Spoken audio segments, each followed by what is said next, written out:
chapter number 2 from verse 22 to verse number 25. Igama Crossroads Bible Church. Hallelujah. Niyibona lokho? Amen. Le logo ngicabanga ukuthi easy ukufundeka kalula. Uyabona line obomvu icross leya kaJesu. Shiya indaba yomuntu odesignayo ukuthi udesigne ngalendlela yokuthi kubukeke phela ukuthi kube ilogo ehlukile kunamanye ama logo. I-cross leya kaJesu. Hallelujah. Amen. Noma kuyi-cross kaJesu nje umuntu odesignayo wenza sure ukuthi alandele igama lebandla Crossroads. Kuyimgwaqo. Hallelujah. Kodwa noma kuyimgwaqo kodwa futhi kuyi-cross ngoba ubona nje ku-red ubona lapha phezulu ukuthi cross kodwa imgwaqo la emaceleni umhlaba loya izwe esikulona. Hallelujah. Ngoba sishumayela ezulwini sishumayela emhlabeni nalo lelazo ama-pavement futhi utshani loba ukuthi kuphela ngangidesign ngalendlela ukuthi ngeke kwazi ukumilisa utshani lapha.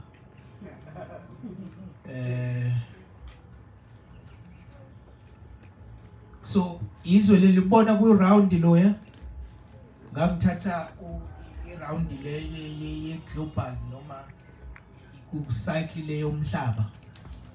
Hallelujah. Futhi nakhona ubona ukuthi umgwaqo lo ngasendle phamba uzophuma lapha phansi ujoinwa lo mgwaqo lo omncane ngaphansi Crossroads Bible Church. Hallelujah. Isaiah 1 Peter chapter 2 verse 22 to 25. Masokhona ongakwazi ukusifundela asifundele. 1 Peter chapter 2 incwadi kaPeter bazalwane ibhalwe uPeter eyibhala ngezikhathi ezibhlungu izikhathi ezinzima. Ukubhalwa kwayo kwakuyilesikhathi abazalwane behlaselekile noma behlaselwa ukuba umKristu kwakungemnandi ntombi. Ngaleza ikhathi akekho umuntu oenjoy ukuthi ebe umKristu. So ngesikhathi ebhala lencwadi uPeter uyibhalela abazalwane ababehlakazekile bese begcwele emazweni begcwele nje ezintabeni zonke bebalekela ukuba umKristu. Ngoba kwasekuthiwa namba laba bantu kunemlilo ewu2 makubhala incwadi kaPeter eyaba khona eLondon umlilo wakhosta ama-billions kwasha imizi yabantu. So lo mlilo kwathi ushiswe amaKristu abantu ababekhonza uJesu. Kwakusho uEmperor Nero. Emperor Nero wayekade efisa noma efuna ukuthi akhelwe umuzi wakhe urenovate uqale kabusha wakhiwe estate. So mozo wakhiwa estate umuzi wakhe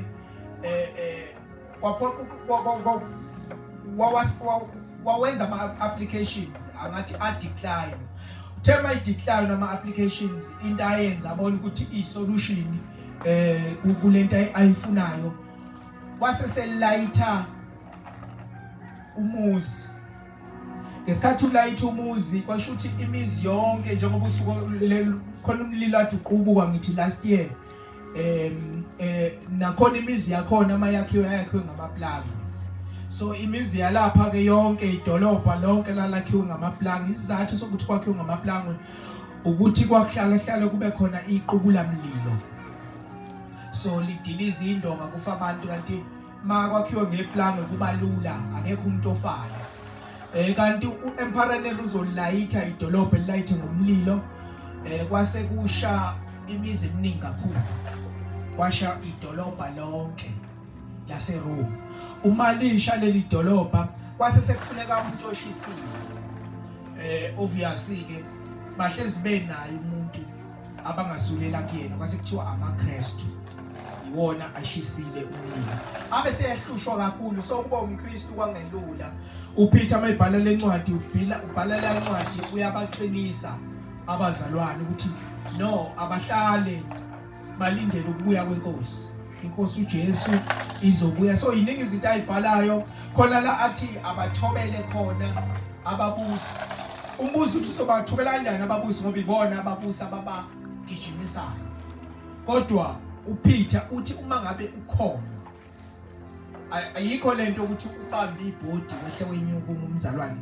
Siyathoba, sithobele ababusi bethu. Futhi siyabakhulekela ababusi bethu usuku nosuku. Ingakho kungabukeki kahle ukuthi uqhamuka ukuthi umKristu usindisiwe, uqhamuka uzositshela ukuthi wena uyi-EFF, yabo. So akubukeki ngoba obvious automatically nje umuntu oyi-EFF akazi ukukhulekela umongameli obusayo. Kunamagama azombiza ngawo, indoda yekhala. Iyabona nje kunamagama esiwasebenzisayo angamahle singabantu abakholwayo. Hallelujah. 1 Peter chapter number 2 verse 22 to 25.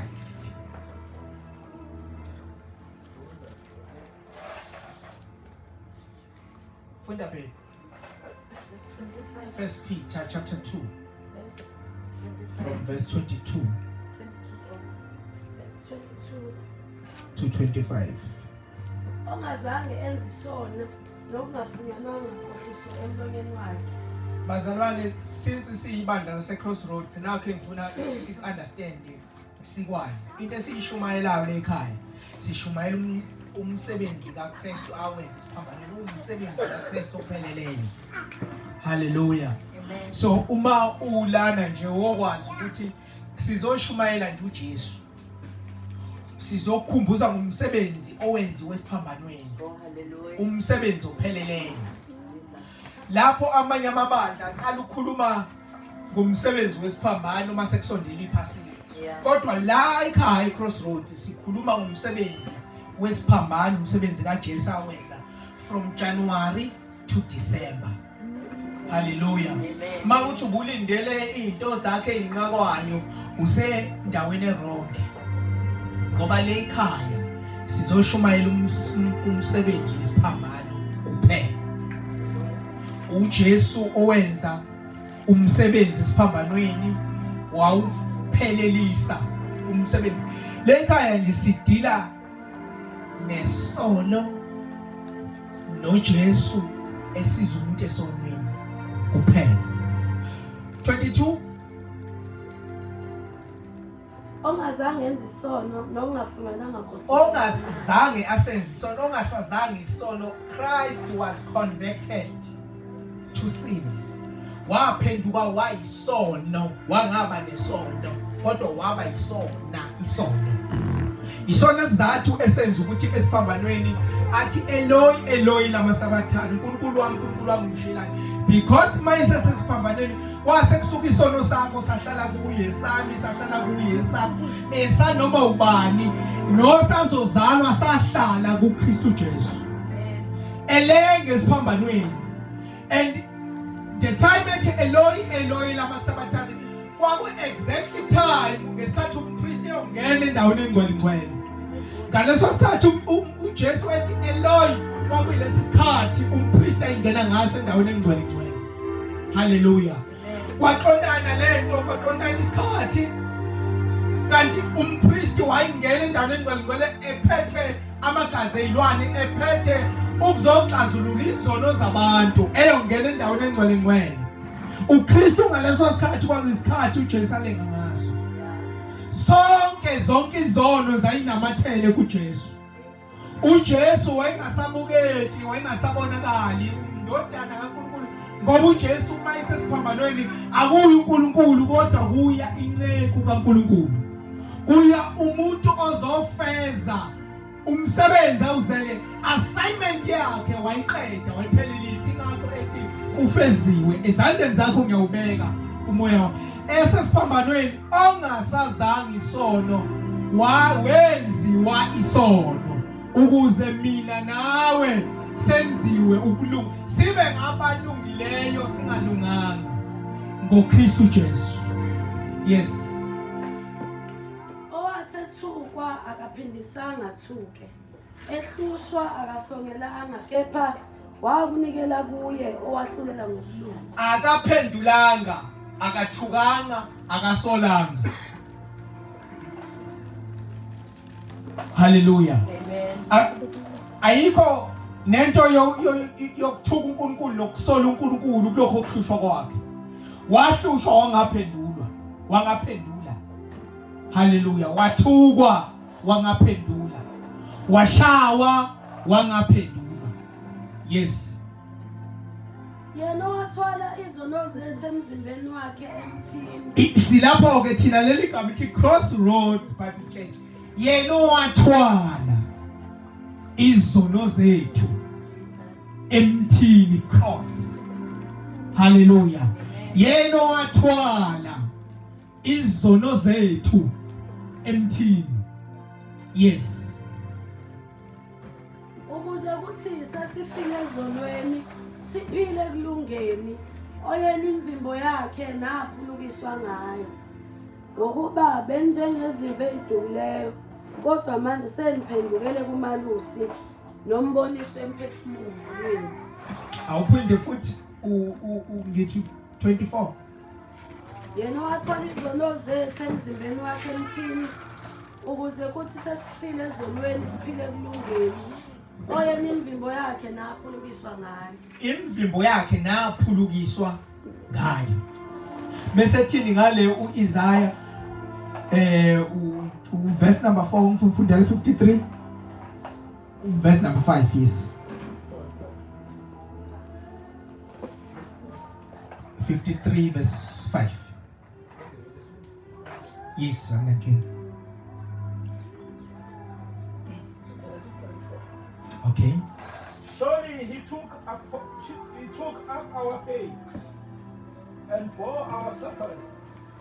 Yet we considered him punished by God, stricken by him and affiliated. But he was pierced for our transgression. He was crushed for our iniquities.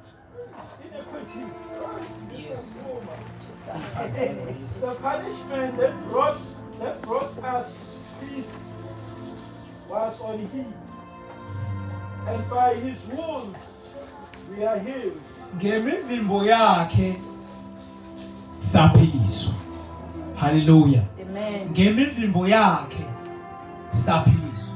Leli gama lithi ngemivimbo yakhe saphiliswa akhulunywa ngezinto eziphathekayo, kodwa akhulunywa ngezinto ezingabonakali.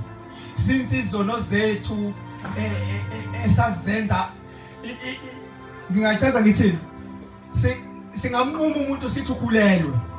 Hallelujah. Simnqume ngoba sihlezi banquma ukuthi ukhulelwe. Kodwa mase uyibhekisisa lo muntu akakhulelwanga njengoba sinquma. Hallelujah. Ukukhulelwa kungama results ukuthi vela akahloniphanga lo muntu kade aqalelana. Singamnqumi. Kodwa check ama results sabe sesiyamnquma. Asazi ngalama results ukuthi yena ubuyisene noNkulunkulu mhlawumbe first day elala wabuyisana noNkulunkulu. Yeah. Thina sesizojaja ngoba nakhe seno 4 months, 5 months, 6 months. Ngoba nakho sesibona sikhuluma ngama results. Sikhuluma ngama results umuntu kade ubuyisene noNkulunkulu.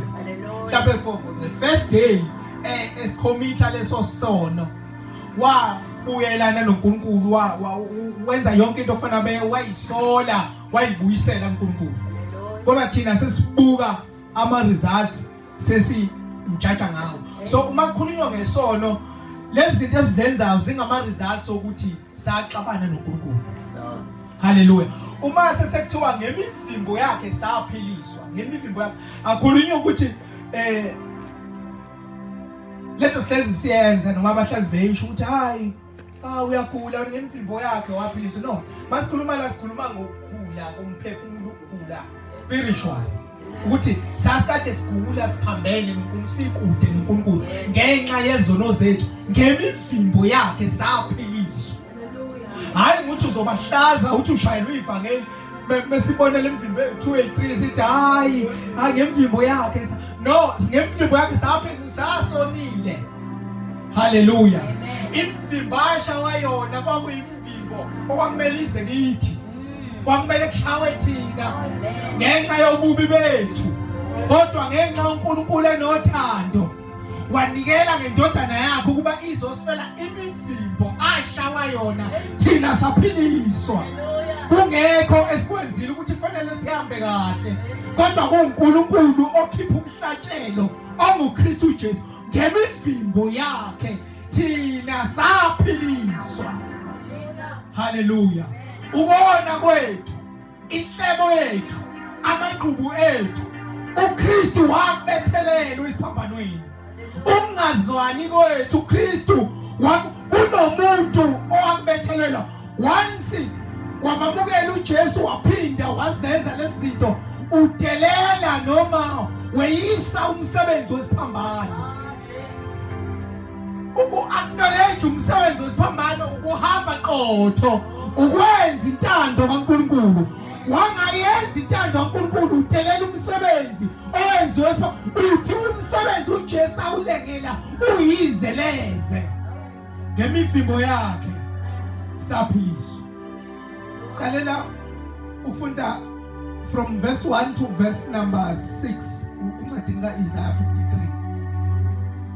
53. Ubani wakhona ngesikuzileyo ingalo kaJehova yambulelwa ngani na ngokuba yakhula njengehlumela phambi kwakhe. Mawusabheka nje uverse 1 bazalwane masikhuluma ngoIsaiah 53 uIsaiah 53 uqala from verse chapter 52 uqala ku 52 from verse 13.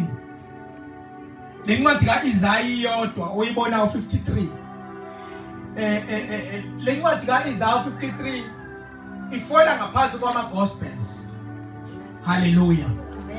Chapter 53 uqala ku 52 ku verse number 13 kuze kuyofika kuIsaiah 53 ugcina ku 12.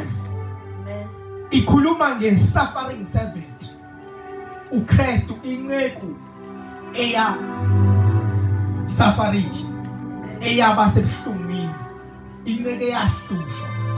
Hallelujah. Chapter 53 bazalwane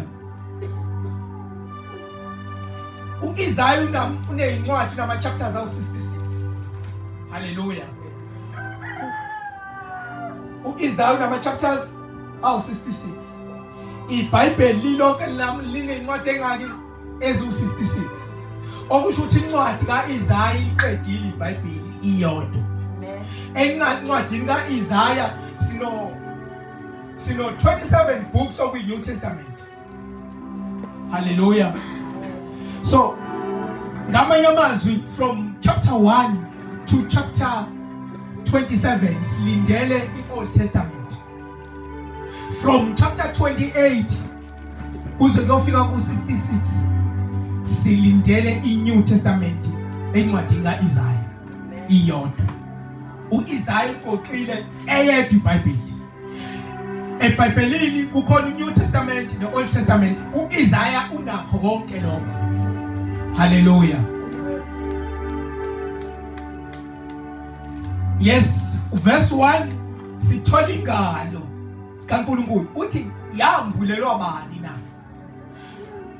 Ingalo kaNkulunkulu uKristu la ubizwa ngengalo kaNkulunkulu. uNkulunkulu mayifuna ukuqaphula umuntu umqaphula ngoKristu Jesu. Mayifuna ukubeka umuntu umbeka ngoKristu Jesu. uNkulunkulu mayifuna ukwenza noma ingani into ayisebenzayo ingalo yakhe ekunguKristu Jesu. Manje ungabe kude noKristu Jesu mawufuna ukuya Samuel ngoba mawuya Samuel uhamba ngengalo iyona eqaphunayo. Abanye abacaphuna, abanye ababeka, abanye abavalela, abanye abakhipha. Ingalo enguKristu Jesu uthi yambulelwa bani na? Hallelujah. Mesethi kubani akholwa ngesikuzuleyo. Hallelujah. Ngokuba yakhula njengehlubele emhlabathini omileyo. Ngamanye amazwi kwaqhuma imbali kwi-desert place. Kwakhula isihlahla obengamele sikhule ngenxa yokucindezelwa nangenxa yokuzaleka. Kodwa lesi sihlahla sakhula saminyana sakhipha amafruit. Uthi ngubani wakhona ngesikuzuleyo na?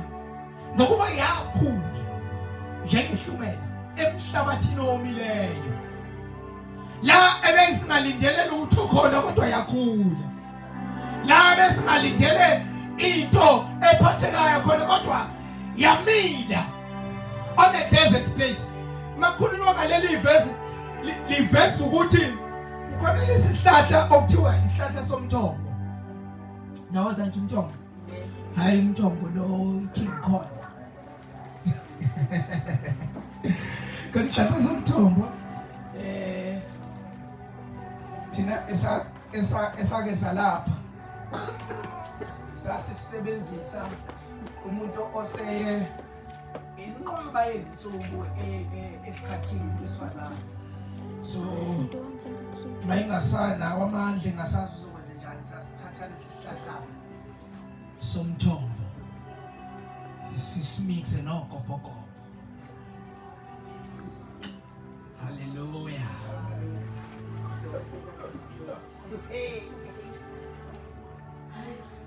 Sometimes masisekuhlulile sithathe itshe thina salapha esathwasa, sithathe itshe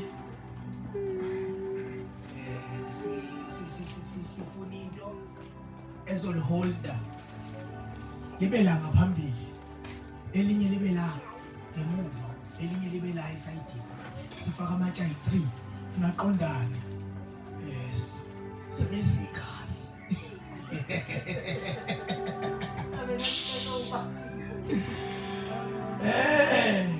uNkulunkulu wasilanda kude thina. Hallelujah. Lesi sihlahla somthombo asitshalwa kodwa sifika nezinyoni.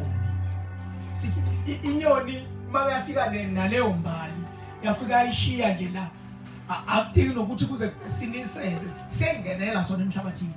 Uma singenela emhlabathini impande yaso iyahamba phansi. Impande yaso ingaqhamukisa iqhamuka phakathi ekamerweni. Ufora umonke uwe.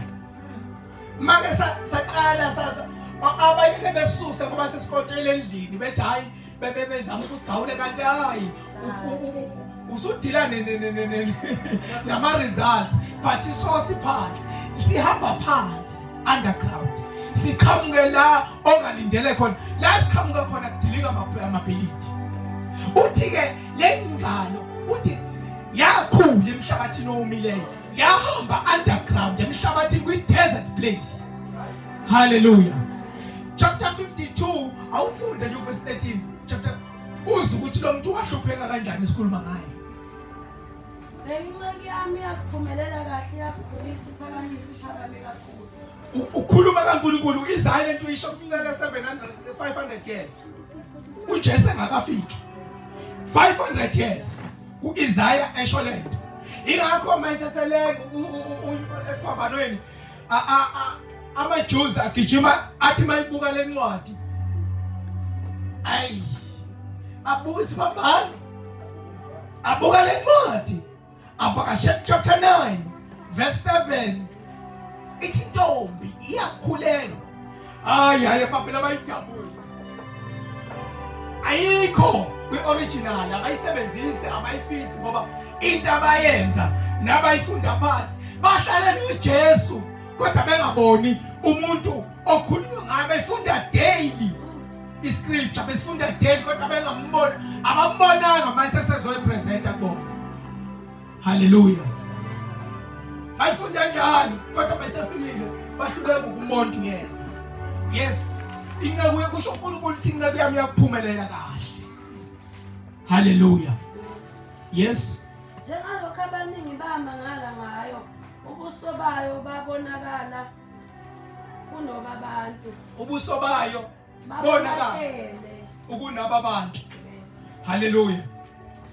nesimo sayo kunesa amadodana abantu kanjalo iyakwethusa izizwe eziningi amakhosi ayakuvala imilomo yawo ngenxa yayo ngoba lokho angatshelwanga khona ayakubona nalokho angakuzwanga ayakuqonda. Verse 53 uqale verse number 3. Yayideleliwe yashiwa ngabantu. Lo muntu esikhuluma ngaye abazalwane uKristu. Kristu wayideleliwe. Washiwa ngabantu. Yes. Umuntu obuhlungu wazi ukugula yeyiswa injengosithezela ubuso ngabantu asishanga nto yalutho. Asishanga nto yalutho. Yes. Kepha yayithwala izifo zethu yabethatha ubuhlungu bethu kodwa thina sathi Jesu ishaye nguNkulunkulu ihlushiwe. Yebo yalinyazwa ngenxa yeziphambeko zethu yaqhotshozwa ngobubi bethu isijeziso sasiphezulu kwayo kuba sibe nokuthula nangemvimbo yayo siphilisiwe thina. Hallelujah. Hallelujah. Angithi yabona ke lo Jesu oshiwe la awufani nalo Jesu olenga lapha kwakho makathi uzodaning room. Akafani nalo Jesu. Lo esikhuluma ngaye wayelinyiwe elinyaziwe. Hallelujah. Akekho umuntu owayengahlobisa ngaye. Lo esikhuluma ngaye sikhuluma ngomuntu owaleka. Wanqunu. Washiwa ngabantu. Walinywa. Ubuso bakhe babungabhekeki. Yayingenasimo nabufu basiyibuka. Wayengeke edining room. Lo akho onenabukeni akusiye lesikhuluma ngaye. Hallelujah. La sikhuluma ngowaleka, ngowayelinyiwe, ngowayelinyaziwe. Uqala futhi verse 3.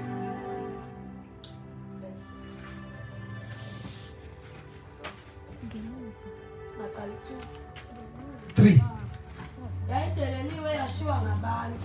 Yes. Umuntu obuhlungu wazi ukugula yeyiswa enjengosithezela ubuso ngabantu asishayanga nto yalutho. Asishanga nto yalutho. Yes. Kepha yayithwala izifo zethu yabethatha ubuhlungu bethu kodwa thina sathi Jesu ishaye ngoNkulunkulu. Kepha yazithwala izifo zethu yabutshatha ubuhlungu bethu. Thina sathi Jezisiwe ishawe nguNkulunkulu. Umsebenzi waleli bandla bazalwane ukuzofakazela noma ukuzotshela abantu basemathendeni ukuthi kunomuntu owathwala izifo zethu. Kunomuntu owathwala ubuhlungu bethu. Kunomuntu owajeziswa washawa ngenxa yethu. Hallelujah. Wathwala izono zethu. Wabutshatha ubuhlungu bethu. Ngemivimbo yakhe saphiliswa. Kunamaphuzu ayi3 engifuna ukukhuluma ngawo kafishane.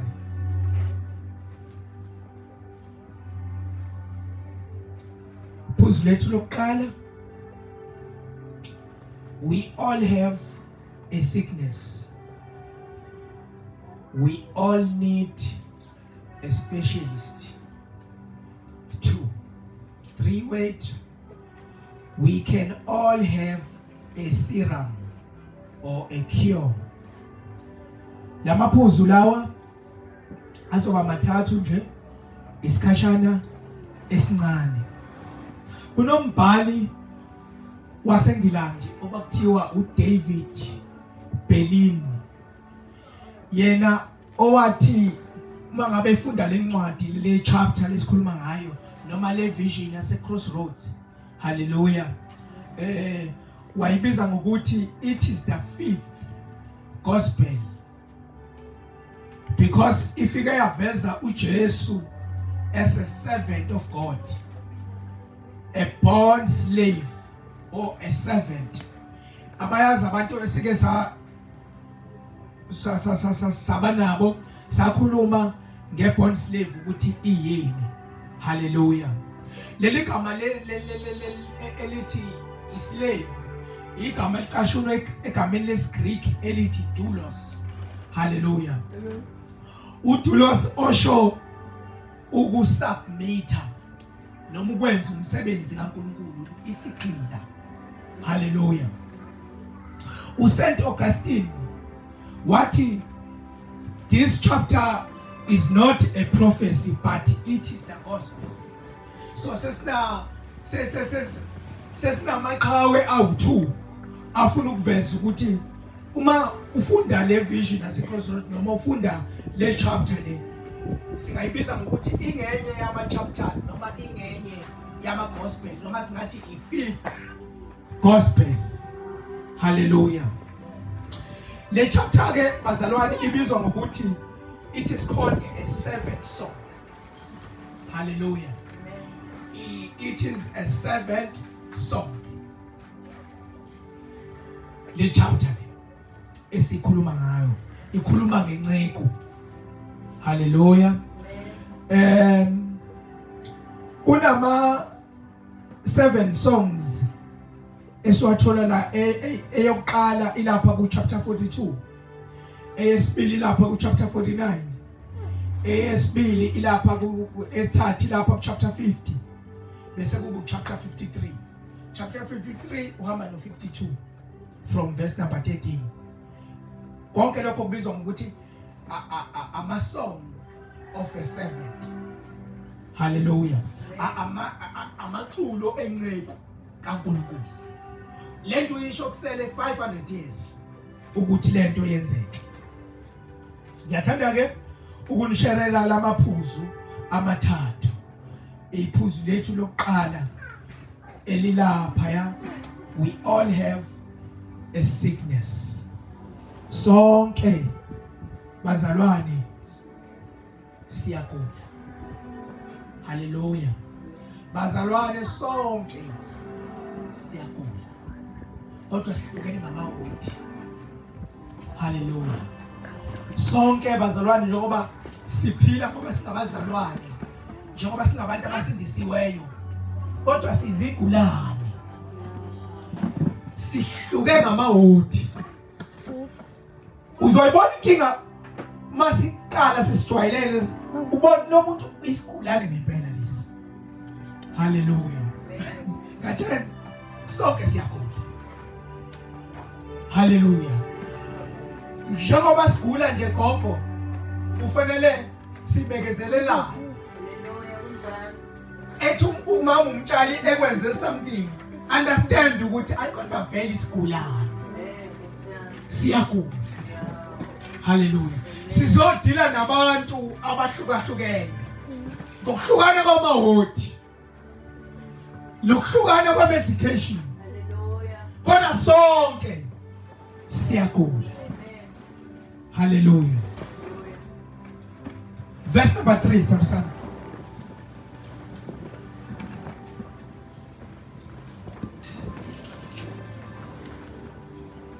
Verse 3. Yes. Yadeleliwe yashiwa ngabantu.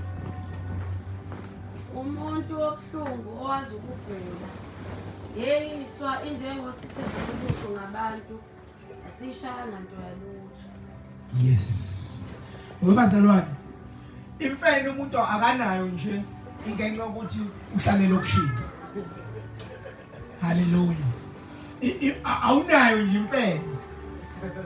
Ingoba ulihlezi lokushini.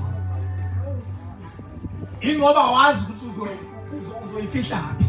Ngoba naphansi kwembhede lezi ingane ziyavula. La kuyo wardrobe lezi ingane ziyavula. Ngisho efrijini lezi ingane ayiphele efrijini. Sihlukana ngamahodi, inhliziyo esinazo ziyasho ukuthi lo muntu engabe imfene ngabe unayo. Ukuthi kuphela ngazi uzoyiphakela nini kuphi, uzoyifihla phi. Kodwa khona siyagula. Hallelujah. Ubale ngisho ama message abantu abasithumelela wona. Hayi. Labantu bagula. Hallelujah. Wemsongo kuba ngazathi uyayithandela uyithi kuyipholi. Xekisa ngani ipholi yakho uma ngazathi uyithi. Xekisa futhi. Ya. Awuzwa ke? Fana ka papa kenzeni. Ya. Angazi ukuthi awaboni ngani amantombazane. Kodwa phela awayizeli. wena oshoyo. Hallelujah. Kunomuntu bathandekayo wahlushwa ehlushelwa thina. Kunomuntu owalinyazwa walinywa elinyelwa thina. Hallelujah. Ukuze thina siphume kulokhu kugula esinakho. Hallelujah. Kunomuntu uJesu bazalwane walinywa. Into ashawa ngayo kwangathi imfoloko. Wayivele ijikele yomfana womJuda. Ayijikele maqedwe ayidonsa ngazathi uyadoba wayadoba. Hallelujah. Ayijikele kuba ngazathi uyayidonsa. Ethi mayidonsa yehle nenyama yonke. uJesu bathandekayo walinywa emzimbeni wakhe elinyelwa thina. Hallelujah. Kunomuntu bazalwane owahlushwa. Hallelujah. Makumet? Uthe umakumet angithi? Makubani? Ngubani? Mbo. Somahashi. Kunomuntu owahlushwa. Kunomuntu owalinywa. Elinyelwa thina. Ukugula esasikhona kwakudinga umuntu ozolinywa. Hallelujah. Inhliziyo esinazo zayidinga umuntu ozolinywa. We all have a sickness. Siyagula bathandekayo. Hallelujah. Ayikho into ayenza. Romans chapter 3 verse number 5.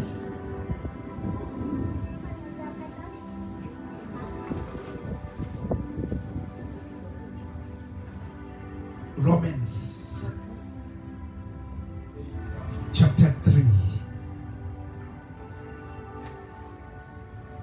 Kepha uma ukungalungi kwethu kubonakalisa ukulunga kukaNkulunkulu, siyakuthini na?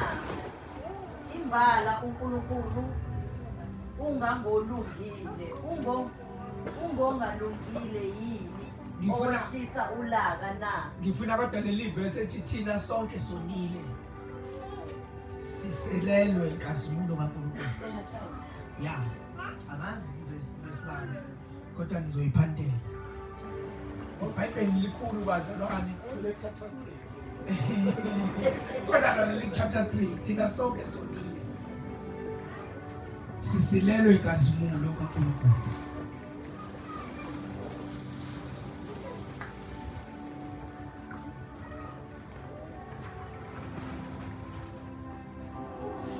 Verse 23.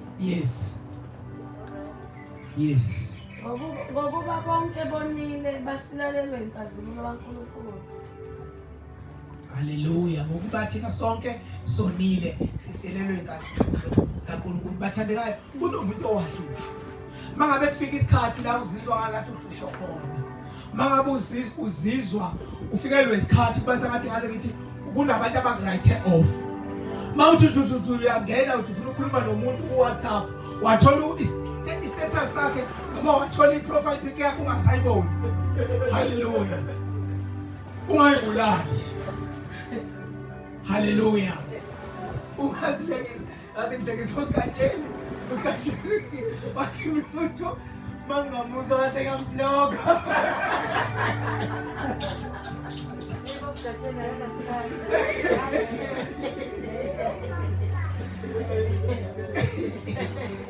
Bathandekayo, kunomuntu owahlushwe ngenzanga lutho. Wena mangabe uzizwa ngazathi khona la ogcinaniswa khona impilo. Kunomuntu kodwa owahlushwe ngenzanga lutho.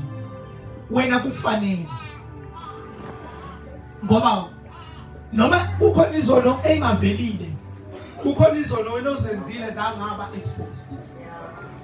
Kodwa wena obakho ubuhlungu bukufanele. Mawuzizwa ngathi khona ubuhlungu enginabo, wena bukufanele. Ngoba khona umuntu ongenzanga lutho, owaze wafa engaphendulanga ngalutho. Hallelujah. Yasi. Kunomuntu owahlushwa bathandekayo. Ehlushwa engenzanga lutho. Wena obakho ubuhlungu ezathi inhlungu okwakho kuswela umsebenzi kukufanele. Hallelujah. Kukufanele mzalwane wami. Kufanele. Ayikho into wena engakufanele. Yonke into embi ehlala kuwena kufanele. Hallelujah. Khona umuntu ongafanelwanga lutho kodwa wahlushwa. Wena okwakho kukufanele. Kufuna noma usuzizwa uphelelwa ngamandla kwesontweni kodwa wazi ukuthi cha mina okwami kungifanele khona owahlushwa engenzanga lutho. Hallelujah. We all have a sickness. Point number 2, we all need a specialist.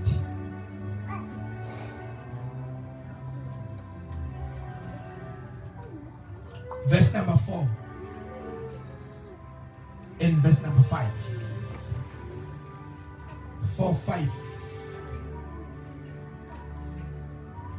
Khana kanye kepha makube ngokuthi uNkulunkulu uqinisile wonke umuntu ongumqambibanga. Now ngifuna ke ku-Isaiah 53.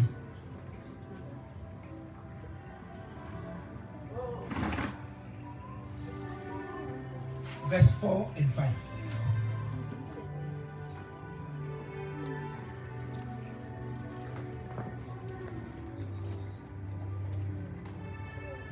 Kepha yazithwala izifo zethu. Kepha yazithwala izifo zethu. Yes. Yabethatha ubuhlungu bethu. Yabetha ngamanye amazwi uIsaiah la utshela abantu ukuthi kuyofika isubstitute. Yezinkinga ebhekene nazo.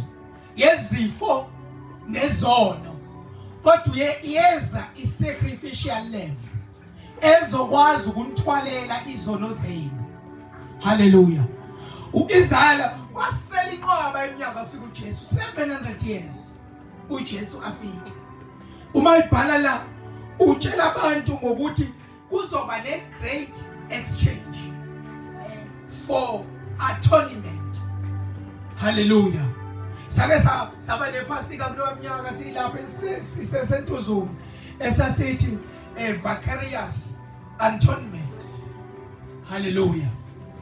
Uthi uIsaiah kunomuntu bazalwane ozofika ozoba isubstitute esikhundleni sokuthi kufe thina kubhubhe thina kodwa kuzobhubha yena. uNkulunkulu uzosilethela isubstitute bazalwane. Isubstitute kunguJesu. Uma ungakazani noJesu isubstitute yezono zakho usungakayitholi. Shuthi ngamanye amazwi usukuthi ungakwazi ukuyikhokhela uready ngokwanele ukuthi uyikhokhele izono zakho. Uma ungamamukela uJesu uthi hayi mina Nkosi ngosuku lokugcina uma ngifa ngiready ukuthi ngiyithwalele izono zami. Uma ngabe ubuye uzosubmita kuJesu uzowamukela insindiso usukuthi Jesu anginawo amandla okuyithwalela. Ububi bami bubi angikwazi ngisho ngathi ngibizwe inkosi yendawo induna ithi ingibethelele ububi bami ngingafa ekuseni akinawo lawo mandla. Ngamanye amazwi sizoyinikela kuJesu. uJesu uyisubstitute yezono zethu. Hallelujah. 2 Corinthians chapter 5 verse 21.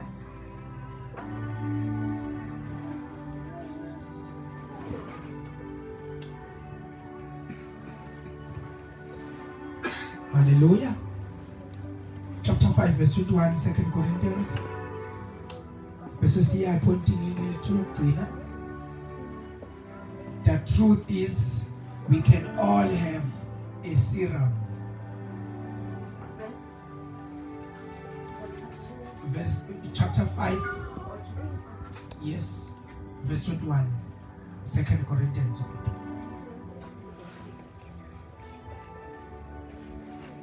uJesu bazalwane waba isacrificial lamb.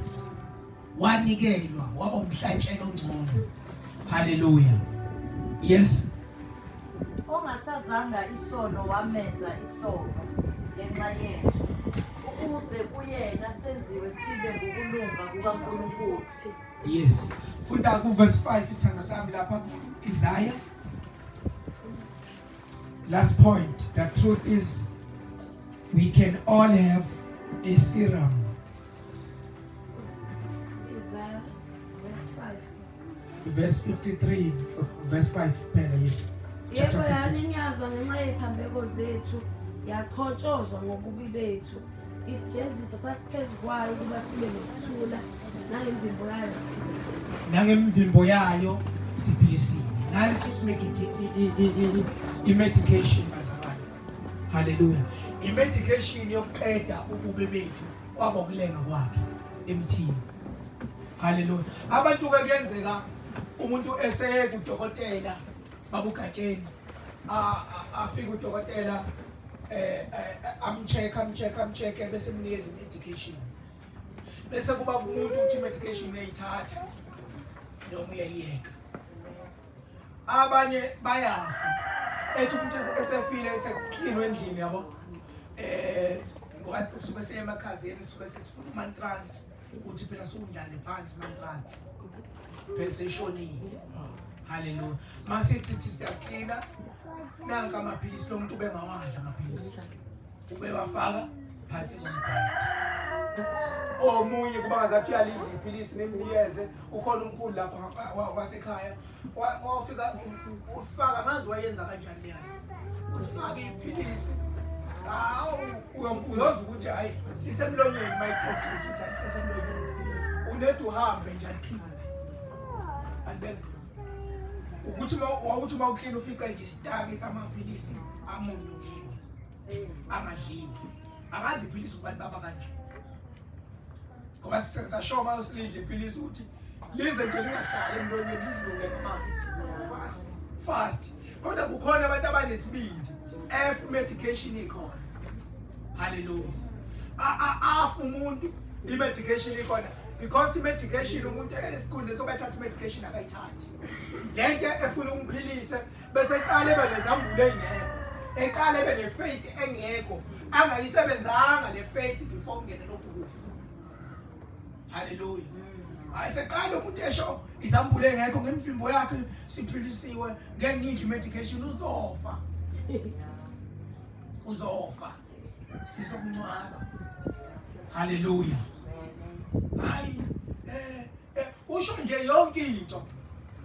Impilo esiyiphilayo bazalwane siphila impilo enzima kabi. Siphila iskemu sempilo. Hallelujah. Iskemu sempilo. Ungazenza umuntu strong. Noma ngabe ekhaya kukhona izinto ezikuvukelayo, umuntu okuthula ngoba uzofa. Uyakhulula. Hallelujah.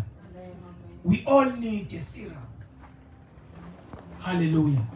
Siyayidinga i-medication. Ngemivimbo yakho siphilisiwe. Hallelujah. NgesiHebheru lento ibhalwe nge-present tense into eyenzakalayo. Ngemivimbo yakho ayisho ukuthi saphiliswa.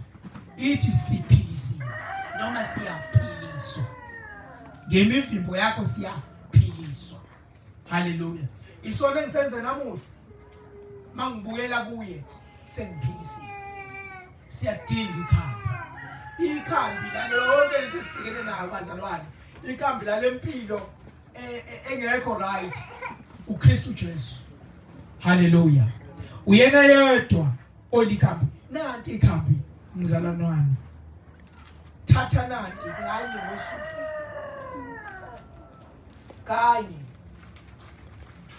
kathathu ngosuku. Libe linye iphilisi ozolidla ekseni ngegama lika Jesu. Emini iphilisi ngegama lika Jesu. Ntambama usulala ngegama lika Jesu. Nanti lelo khambi siphakame singenyawo engifuna ukuzokhuluma ngalo ikhambi lika Jesu.